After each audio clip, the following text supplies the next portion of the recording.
ইয়াজুজ আর মাজুজ যখন বের হবে পৃথিবীর পানি খেয়ে শেষ করে ফেলে দিবে একেবারে। এরা এত বেশি হিংস্র হবে যে এদের সাথে লড়াই করার মতো ক্ষমতা কোনো মানুষেরই থাকবে না। এমনকি ঈসা আলাইহিস সালামেরও নয়। ঈসা আলাইহিস সালাম তুর পাহাড়ে চলে যাবেন মুসলিমদেরকে নিয়ে।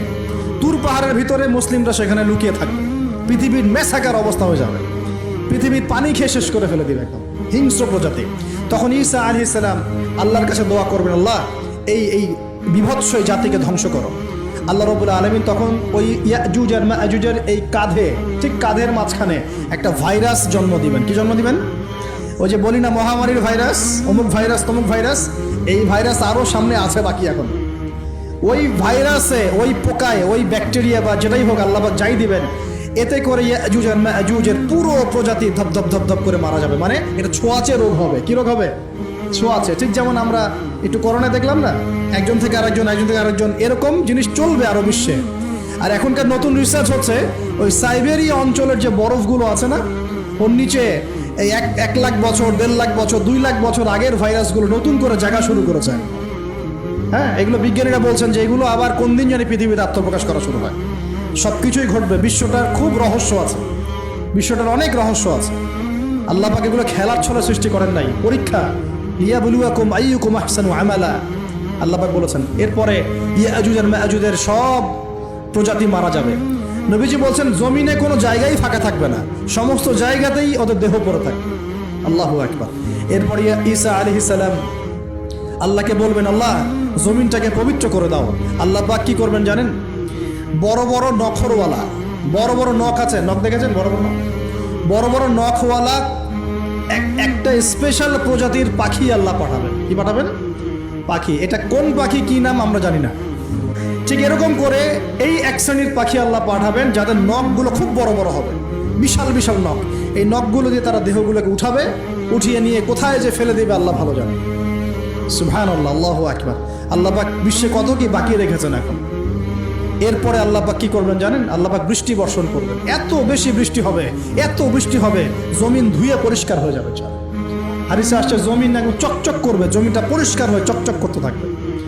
এরপরে কারণ ওই ভাইরাস তো ধুইতে হবে না, ভাইরাসকে ধুয়ে সাফ করতে হবে। তারপরে ঈসা আলাইহিস সালামের সময়ে বলা হচ্ছে, তার সময়ে একটা ডালিম, ডালিম দেখেছেন কিনা? আনার ডালিম। এই ডালিমের যে খোসা হয় না, এই ডালিমের খোসার নিচে একটা পুরো পরিবার আশ্রয় নিতে পারবে। কি বুঝলেন?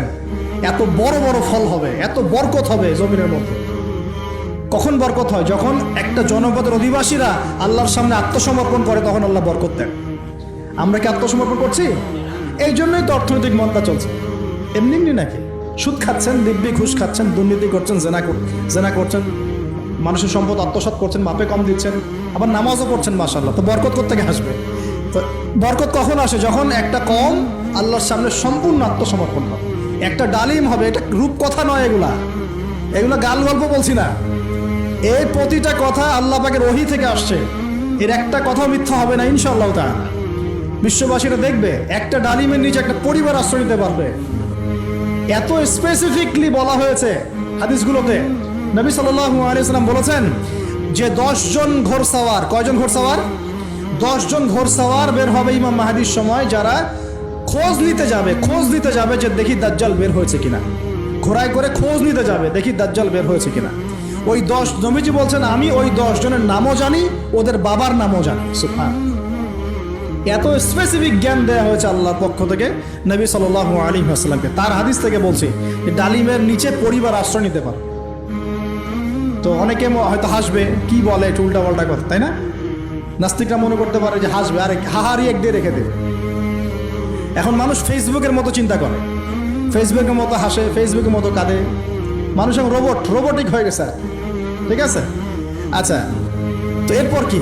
এরপরে বরকতের এই সময়টা শেষ হয়ে যাবে কখন? যখন মানুষ আবার সেই জেনা, পাপ, শিরিক, কুফর এগুলোতে লিপ্ত হবে। আল্লাহ রাসূল বলছেন এমন একটা মানুষও বাকি থাকবে না, একটা মানুষও না যে খালি লা ইলাহা ইল্লাল্লাহ কালিমাটা পড়তে জানে, এমন একটা মানুষও বাকি থাকবে না। বলেন নাউযুবিল্লাহ।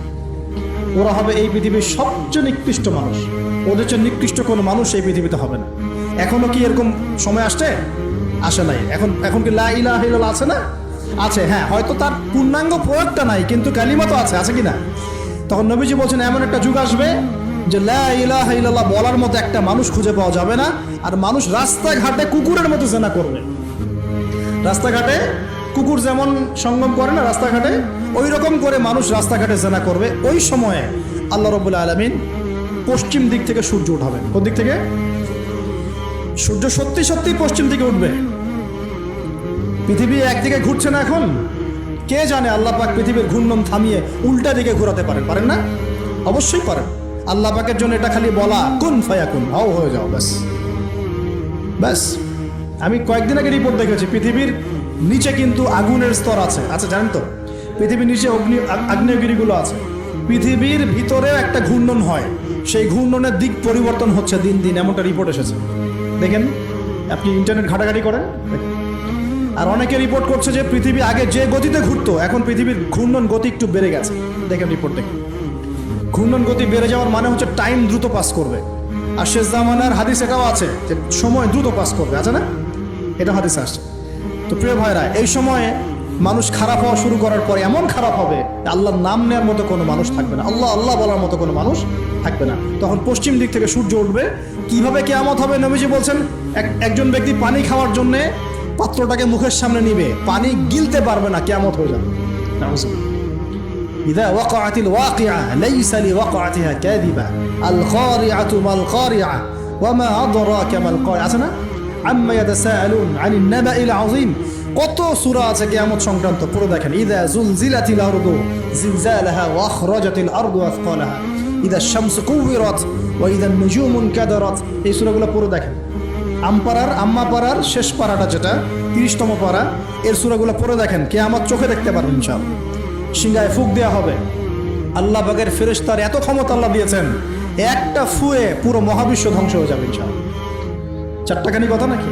দ্বিতীয় ফুৎকারে আবার সবাইকে জীবিত করা হবে। এবং এই যে দুনিয়ার জীবনটা আমরা কাটাচ্ছি, এই 30, 40, 50, 60, 100 বছরের জীবন, এই জীবনের এক একটা হিসেব আল্লাহর সামনে দাঁড়িয়ে সেদিন দেওয়া লাগবে।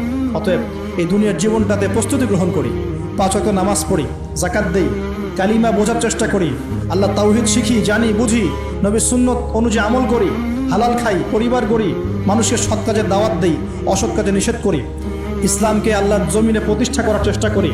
আল্লাহ পাক যা দিয়েছেন জানমাল, সময়, শ্রম, আল্লাহ পাক যা দিয়েছেন ক্ষমতা, প্রতিপত্তি, সম্পদ, এগুলোকে আল্লাহর দ্বীনের জন্য ব্যয় করি। ইনশাআল্লাহ দুনিয়া সফল হব, পরকালে সফল হব ইনশাআল্লাহ আযজা ওয়া জাল। আল্লাহ পাক আমাদের সবাইকে সমকালীন ফিতনাগুলো সম্পর্কে সচেতন থাকার তৌফিক দান করুন, এবং এই রমজান আসন্ন রমজানে পরিপূর্ণরূপে ইবাদত করার তৌফিক দান করুন, এবং এই ইবাদত এবং শিক্ষাগুলোকে সারা বছর ধরে রাখার তৌফিক দান করুন, এবং জামানা সম্পর্কে সচেতন থেকে আগামী দিনে যা হবে সেভাবে পদক্ষেপ নেওয়ার তৌফিক আল্লাহ পাক দান করুন। আমিন।